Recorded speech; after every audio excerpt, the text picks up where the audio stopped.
This meeting is being recorded. Hello, everybody. Welcome to another Wednesday evening with the FRCS mentors. As always, we appreciate your spending time with us. Today we have Mr. Tamer Kamal. He's an orthopedic surgeon in Lewisham with an interest in pediatrics. I'm really looking forward to his talk on congenital deformities in pediatrics for the FRCS. Without much ado, Tamer, pleasure. Looking forward to hearing your talk, please. Good. Thanks, Sean, for the introduction. Can everyone hear me? Everyone's happy? Yes, we can hear you. Yeah. So one of the main reasons I put in this talk in the last minute, because this is a very common topic that lots of people are afraid of, and now it's coming more and more and more in the exams. They have the ability to, because they don't need to get cases in the exam now. Everything, they can just bring pictures. They can, okay, and it can come in your basic science station, which can actually come in my basic science station, my short lower limb, and my upper limb station, as well as PEDS. So it's like we don't have a lot of information about it. We don't study it a lot. We're always scared about it. So the best thing to do is try to face our fears and get on with it. So we call this the Kraken, okay? And if you imagine you go to an exam and they give you one of these congenital anomalies, Kraken used to be a mystical creature that will destroy ships, all the sailors, everyone was afraid of it. It caused lots of havoc. It's like you going to your death, as you say. But this shouldn't be you in the exam, okay? So what are the congenital diseases? So think about what will you get in the exam, which station you can get it, and how to deal with them. And can you call a friend to ask for help? So if you depend on a system in which you can understand how these congenital malformations and what the aim of the management is, you will know that this is your friend. You can stick to your system and stick to your guts and you'll be fine.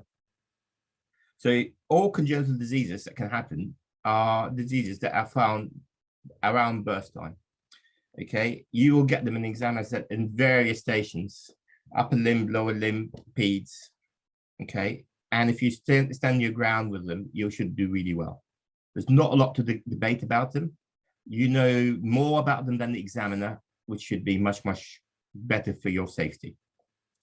So what we try to cover, we'll go briefly through embryology, which is very important in the basic science station, classification, common condition, and common questions.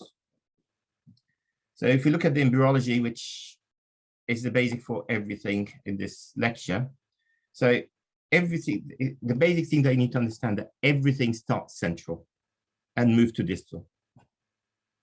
Okay, so the body formation, everything starts from a central point and start moving caudal, axial, cephalic, and to the periphery.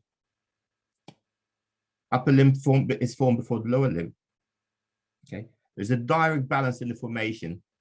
Okay, and any disturbance to this balance will cause you congenital anomaly, will cause you problem. By the end of the 8 weeks, this is the creature that you've got. Okay, your spinal cord is started mainly developed, limbs, major organs are all mainly formed. So it is very essential and very important phase of gestation, the first 8 weeks. Okay, so we said that everything starts central, then everything goes peripheral. So it means that the central structure will form first, which means the spine will be formed before the limb buds. Okay, so you start with having a blastula, which is blastocele. Then you form what you call a 3-layer embryo, in which you have the 3 layers of the cells, the endoderm, ectoderm, are formed, and they form this really nice layers with an central inversionation. Everyone knows this slide. You need to know the slides, and this is the formation of the spinal cord. I was asked to draw it in the basic science station. Okay, so in the basic science station, you need to understand. So you've got the notochord, which is in the center. I'm just going to use my pointer to see, and you've got 2 mesodermal folds, and on top of it, you got ectoderm ridge with a neuroplate border on top of it. this will start to fall from like a V shape. So think about it. These mesodermal folds are going to push centrally. That part in here will be pushed down. And then all of this will start fusing, with the green bit on the top will form neurocrest, ectoderm on the top, and a neural tube in the middle.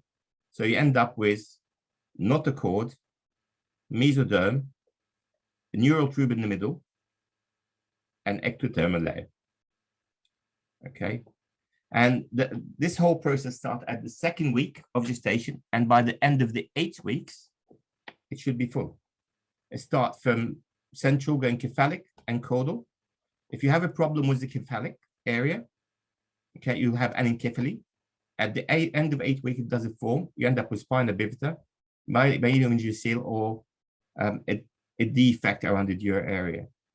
It's important to know which part is formed by which. So you've got neural tubes in the center. Okay, definitely that will form the spinal cord.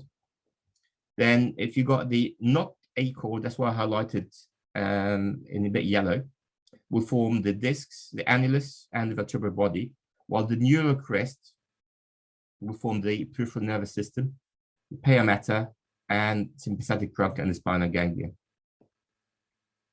You don't need to know more about the spinal formation more than this. Once I drew it in the exam, he was very happy, and what he did, we start talking about myelomeningocele and other causes that can cause this, and how you're going to manage it, and what you need to look for when examining a patient. You moved on.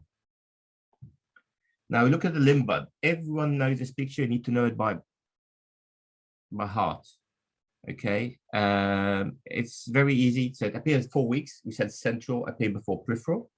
By 8 weeks, it's formed. Upper limb is the 24 hours before.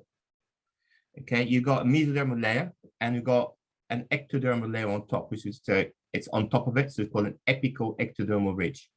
And the control of this, if you look at these arrows, so this is from Ramachandran. Okay, it controls proximal to distal, and okay, posterior to anterior. Okay, and you've got various genes that control it. The more time is the form part is spent under the apical ectodermal ridge, the more it will be the more differentiated. Okay, the more it's going to be longer, it's going to be bigger. So a femur will spend longer than a phalanx. Okay, so this is something you need to know. The balance between, if you got your sonic hedgehog, for instance, if you got a high concentration, that can cause a problem. If you have a low concentration, that will cause another problem. Okay, so you need to have a balance of all these hormones, your FGF or the Hox gene or WNIT gene, for instance, in order to be able to achieve a normal, healthy individual with no congenital anomalies. Okay, so I'll go through the common things and the bit that everyone hates. So if you look at this, this is for the upper limb. We're looking at the Swanson classification. Everyone knows the Swanson classification. It's been modified ages and ages and ages ago. So you got now, it's called the International Federation of Surgical Society of the Hand. What is it based on?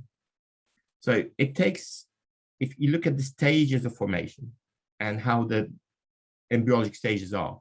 So you got one, the first 8 weeks, it's a failure of formation. And this is a very important stage that you mentioned it, because think about it, you're forming your nervous system, your limb buds, but also other organs are formed in this time period. So there's high association with other medical condition, life-threatening condition, and this is what you need to be aware of. So, and this is why it is important and is to be mentioned in the curriculum, because you got life-threatening association that you need to highlight with for the child and the family, and you need to pick up as early as possible. Okay. Now the second stage, now an organ is formed. Okay. Now they start to differentiate a bit more. You got the fingers, for instance, they all form as one, like a fish fin. Then they start to separate. You can have other complications. You can have a duplication, an overgrowth, or undergrowth. So you can have an extra finger, toe, overgrowth of a limb, undergrowth of a limb. Then you start getting the stuff that they couldn't classify 100%, which is constriction band syndrome and other generalized skeletal abnormalities. Okay, so let's say we start with the failure of formation, and we said this is the most important thing. Lots of association, very common at the exam you can get. So the most common one that comes in exam is the radial club hand. Everyone knows about it. Okay, you can have a radial, a central, or ulnar problem. You have, you can have congenital amputation, amelia, or we could have a complex thing, which is called an intercalated, which is like furcumelia. Okay, so if you look at radial club hand, so this is the incidence. It's very common, male more than females, 1 in 30,000 to 1 in 100,000.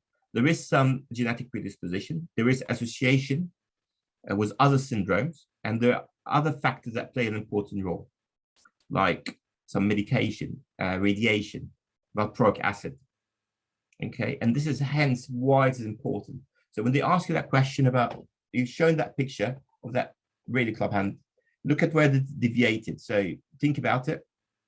You've got one bone that's missing. It could be part of the bone, the full bone. Okay. So as you can see in this picture, the ulna is present, the radius is absent.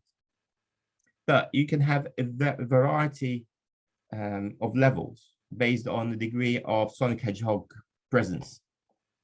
So everyone knows the Bain and Klug classification, which is the modified Bain and Klug we talk about, and the Haeckel classification, and they look at the extent of radius that's present.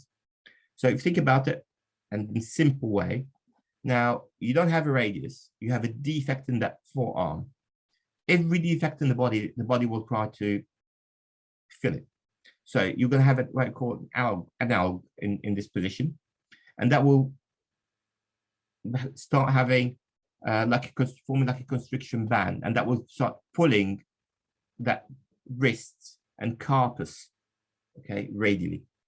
There's also marked association, not just the radius that are absent, because this is a failure of formation.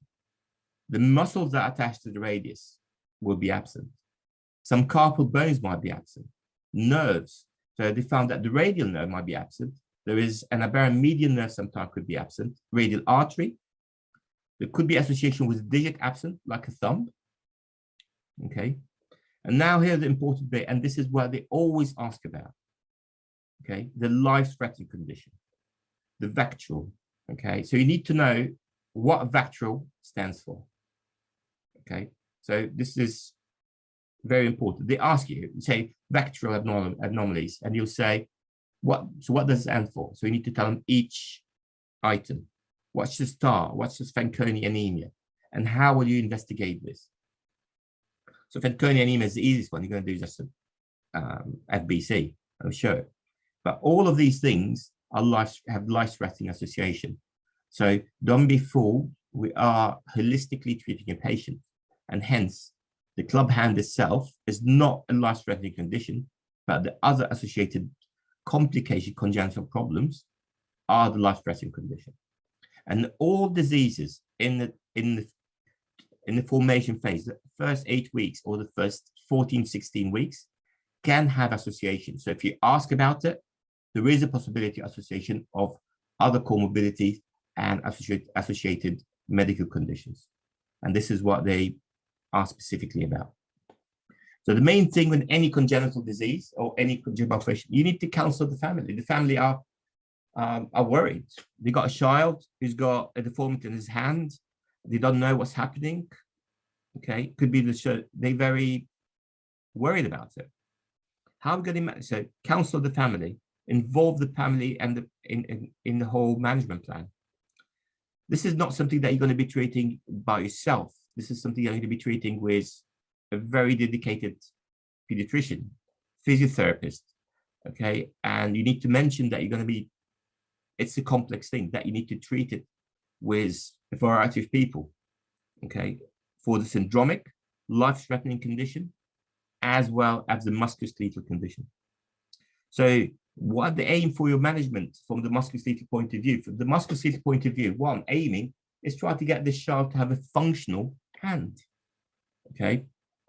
Forget the deformity. If he's got a functional hand and he can feed himself, he can do most activity normally, that's the game. That's the most important thing that I'm looking for. Okay, so I need to assess all the joints. Is it flexible? Is it fixed? So imagine if you got a bilaterality, which can happen in 50% of these cases. Okay, and you got both of them fixed, and you try to fix at the elbow.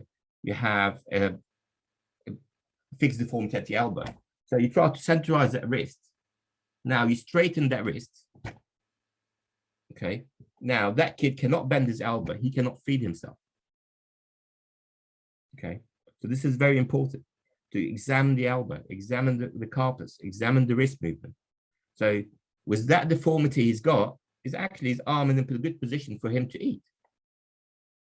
Move from the shoulder, lift the arm up, he can feed himself. With a straight elbow, it's going to be very, very difficult if you centralize that wrist. Okay, if you got a good elbow movement, you can look for centralization, stretching first, centralize, and radialization. Then you're looking for muscular supplementation.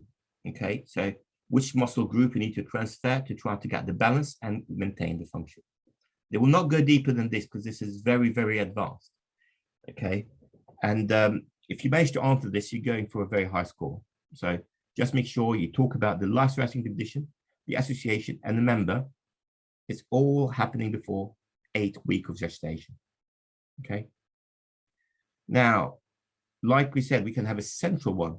So imagine if I got these pictures in here, all from the internet. So, and you can see you got thumb, you got little finger, and you got the central digit is completely missing. Okay, this is still a failure formation. It's a longitudinal failure formation. Okay, it could be bilateral. You use association with syndactyly or polydactyly. Okay, and there is a classification that's not very common that everyone knows called the Swanson Classification, but it's just what he's looking for is describing the deformity and looking for the thumb function, because some people might not have a thumb present or a hypoplastic thumb association. So that's important in highlighting how you're going to manage this patient. So if you've got a defect, you try to close that defect, okay? And you try, if you've got a problem with the thumb, you try to get that thumb to function, either by closing the cleft, stabilizing the MCP joint, or if you don't have a thumb, you can get a transfer from the toe. You aim to do that is early in child lifehood, because remember, the neuromuscular coordination and development in the brain happen before the age of 2. So you need to be able to have a neuromuscular coordination present and mapping, brain mapping, so that the kid will be able to use his hand and function properly. The ulnar club hand, less common than radial. Okay, it's the same. Absent ulnar, you can have a bowed radius to compensate for the deformity. There will be the soft tissue missing. You have an unstable elbow in here. The ulnar is not present, so everything is fixed on the radial head. So you can have thumb anomaly. You can have absent or syndactyly in 30% of cases. And the manager is the same. You're going to splint it, stretch it, counsel the family, MDT approach in the management. There is a high association with life-threatening comorbidities. Okay, if you've got syndactyly, you're going to release it. Then you start looking for, what do I have? If I have an elbow function, I don't have an elbow function. Okay, can I do an osteotomy and lengthen to correct the curvature? And also always look at the thumb. I need to treat the thumb hyperplasia. Okay. And this is also coming from the internet. You can see in here, the thumb is present, but in this picture, there's no thumb actually present. Now, fecomelia, this is a more complex thing, and it was very common in Western countries, because in the late 50s, early 60s, they were using a medication called thalidomide, and this is mainly for morning sickness for women. And what happened is, it was this high association with that thalidomide, we call it thalidomide syndrome, and causes people to have absent limbs. And this is very common. You can see people under very common and famous comedians are present in our society. Whole generation who are in the 40s and 50s having this deformity.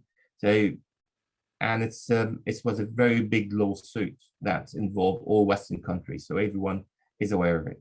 Okay, but they don't have a huge amount of congenital anomalies or life-threatening condition. But you can be presented with a picture like this.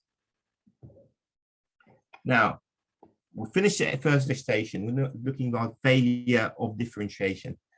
Okay, so think about it. You got the fin-like hand.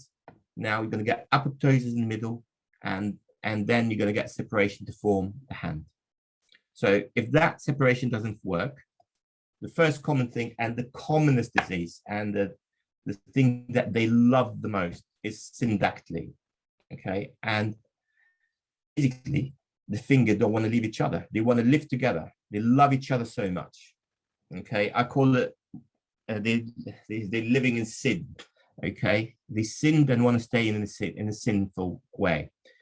Okay, this also describes the digit post-burns or trauma when they got fused together. Okay, most common hand anomaly, you can see from here, we're going from 100,000 to 1 in 2,000, 1 in 650. Still males more than female. Okay, there is familial tendency, autosomal dominance inheritance. There is association with high steroid use.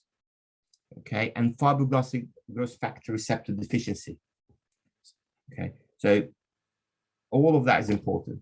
You can have an injury to the amniotic sac that healed, so it didn't go all the way to form a streeted dysplasia. And there's syndromic, so there's the high association with lots of other syndromes. Okay, and this is the bit that they used to pick your brains in the part 1, and they can show you some of them. So Poland syndrome, Eppard syndrome, Carpenter. Ascog is very, very rare. But we'll talk about all of these in a minute. So syndactyly, I like the classification because it's very simple to describe. Simple, complex, is getting more complicated. Okay, and then we talk about we added more descriptive function. Is it a complete or incomplete syndactyly? So simple, complex, it's complicated. It's like your status on Facebook. Okay, I'm in a relationship. It's a complex relationship. It's very complicated now. Okay, then you tell me what's happening. So you can see simple. You still got a very soft tissue band in here. Okay, more complex. You got 2 fingers completely side attached, and this is going all around the phalanges. Now this is what we call a rosebud hand. Okay, think about it. How many fingers are here? How many joints are involved? So this is why we call it very complicated, because now you got, if you're going to restore the hand function, you've got lots and lots of work to do. The main aim in syndactyly, if you manage the patient, is you're trying to separate the digit, create a web space, okay, and resurfacing the digit. What do you mean by resurfacing the digit? So you're trying to cover that skin, make sure that the nerve supply is preserved, okay, from one area to another. You might need skin flaps, and you maintain a function in the hand. So that's another one, some Brachiodactyly, okay, and I just put the picture also from the internet. Now here we're getting part of syndactyly with a failure, abnormality in the formation 2 or differentiation. So it is a combination of both. So you could have absent digits, okay, syndactyly at the skin level, and you can have a variety of them. So don't panic. The management is still the same, and as long as you got a functioning thumb, the outcome is not bad. So basically, the patient will have a grasp, be able to grasp things with his hand. And always in these conditions, look at the toes. Okay, remember, hand and feet are forming in the same time, 1 day apart. So this is a picture of Apert syndrome. Okay, just in case you get asked about. Okay, so you can see you got the complex syndactyly. They have dysmorphic features.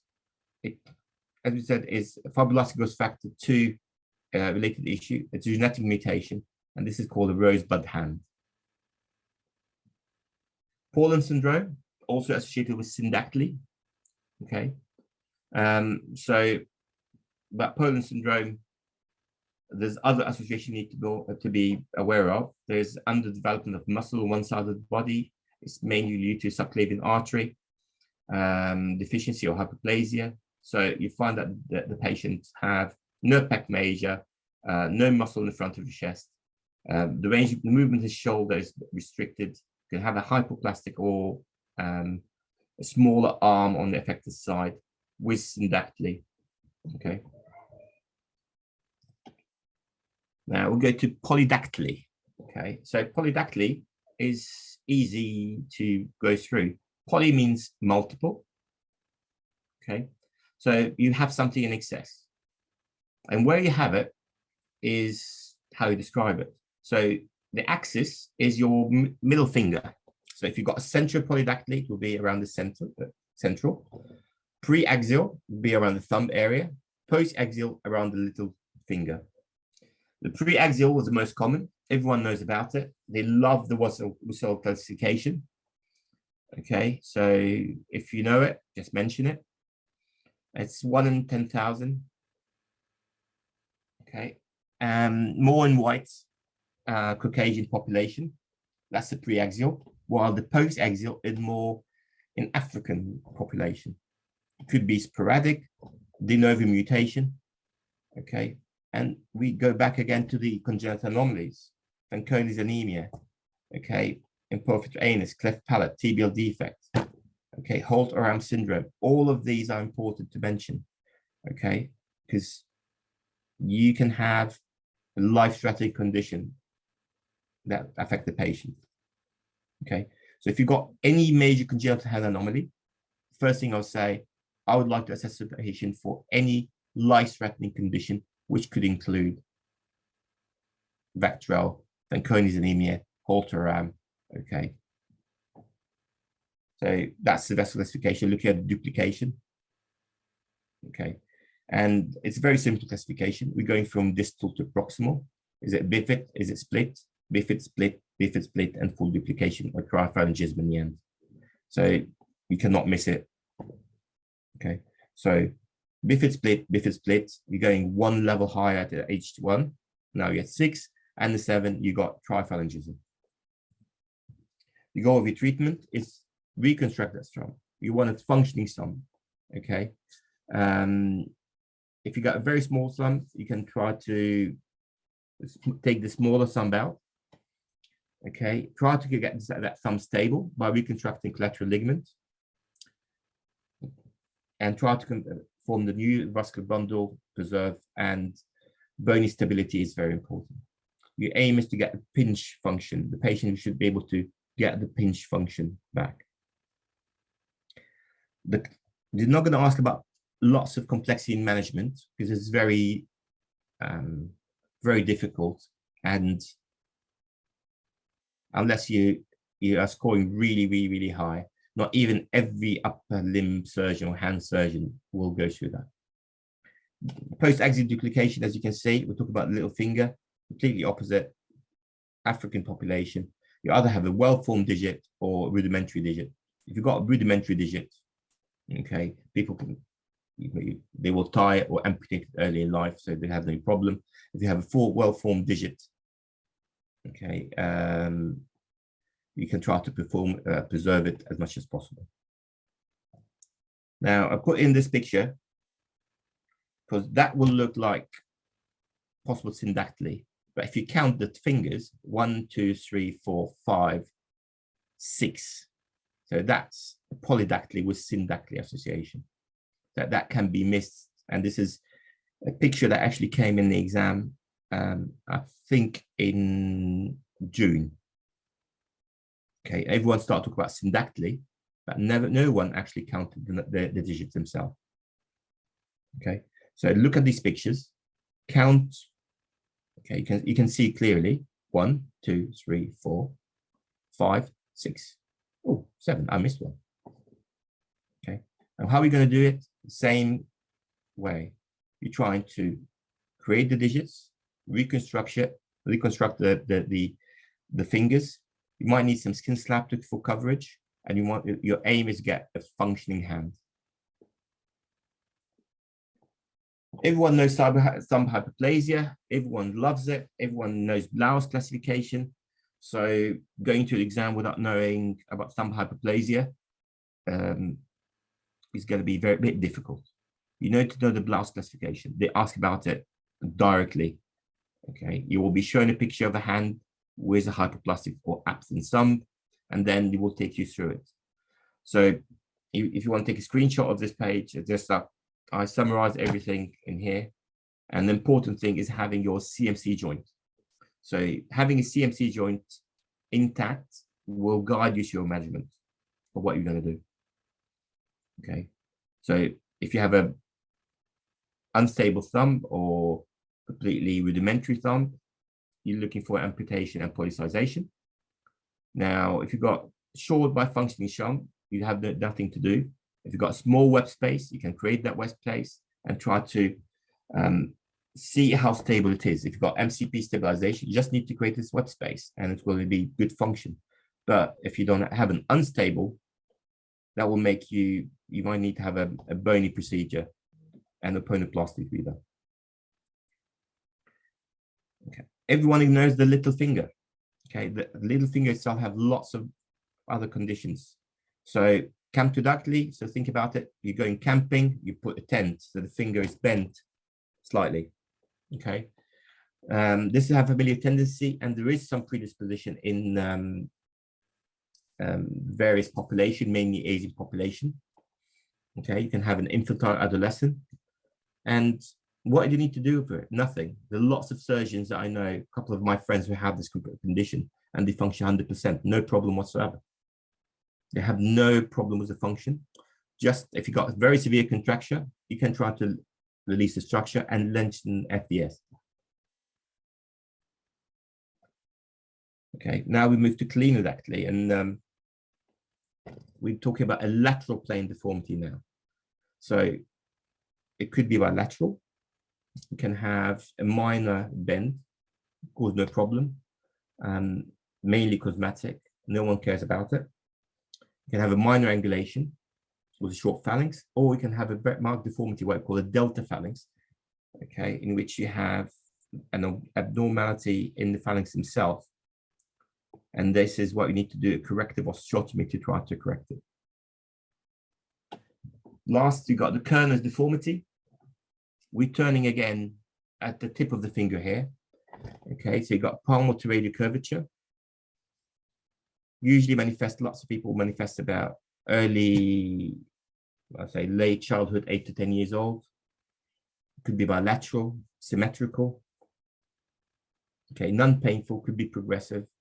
Majority would not cause any major problems, but if it's causing lots of problem and affecting the function, you can do this shish kebab operation, basically, in which you're doing multiple opening brachiodactyly to correct the rotation, deformity, fix it with a KY fixation under its heels, and allows the patient to mobilize.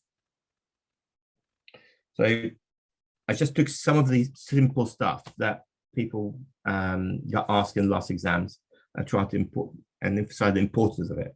So I'm hoping that if you get something like this, you got one of these Krakens as a first question, you're not going to panic and just going to tell them to bring it on. Okay, I can take on it. Remember 3 things. 1, there's a high association with life-threatening conditions. Okay, if you manage to talk about the aims of management, that's more than enough. Okay, and describe the picture and that they show you. Just describe it. Other than this, if you do all 3, you pass with high flying colors. Thank you. Thank you very much. That was an excellent talk. It's not an easy topic. I definitely appreciate that, but it's also a topic that you probably know as much as most of the examiners who are on the other side of the table, except your pediatric colleague examiners. So for me, the major take-home message in all of this was keep it basic. You don't need to be complex about the way you answer it, Tom. And also, life-threatening conditions must be mentioned at the very beginning. And I would suggest, Tamer, I think you would agree with me, that an MDT approach is part of your answer to managing these patients. Always.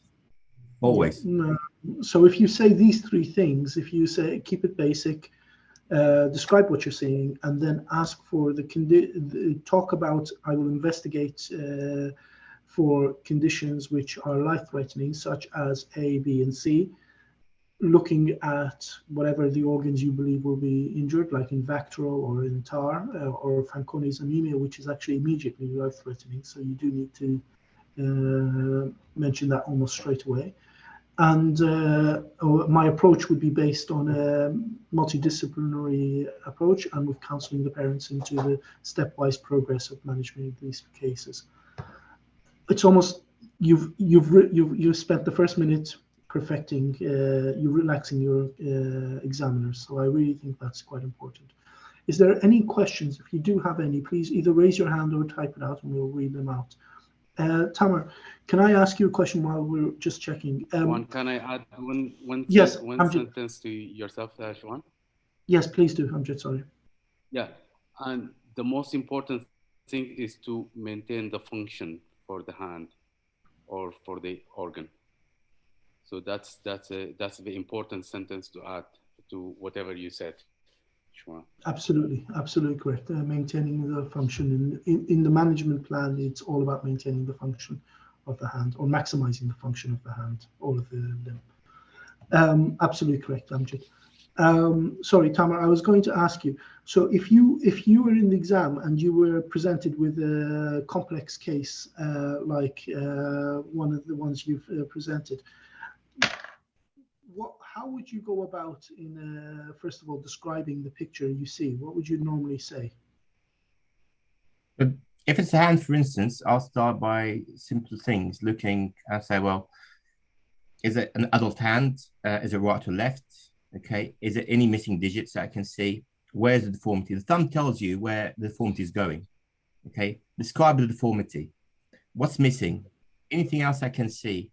Then I can say, well, I can see this is a radial club hand or an ulnar club hand or a syndactyly.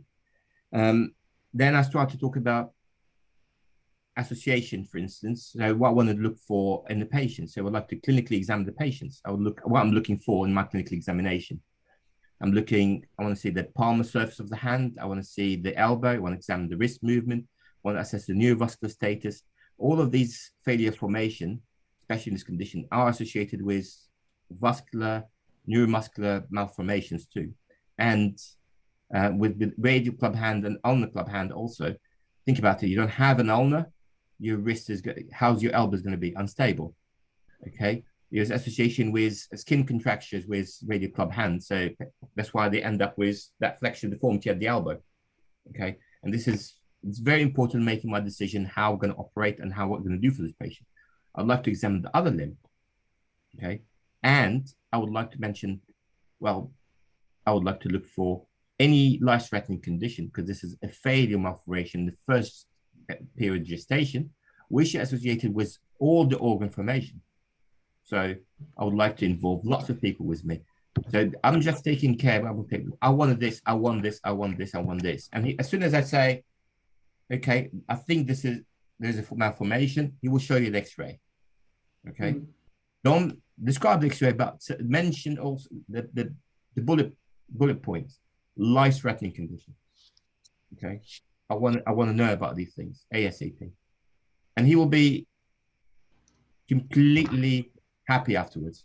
They have so in the new system exam they have so he didn't read the stuff and to Google just before the exam. Now he's got a sheet with points, and he's marking you on every item you say.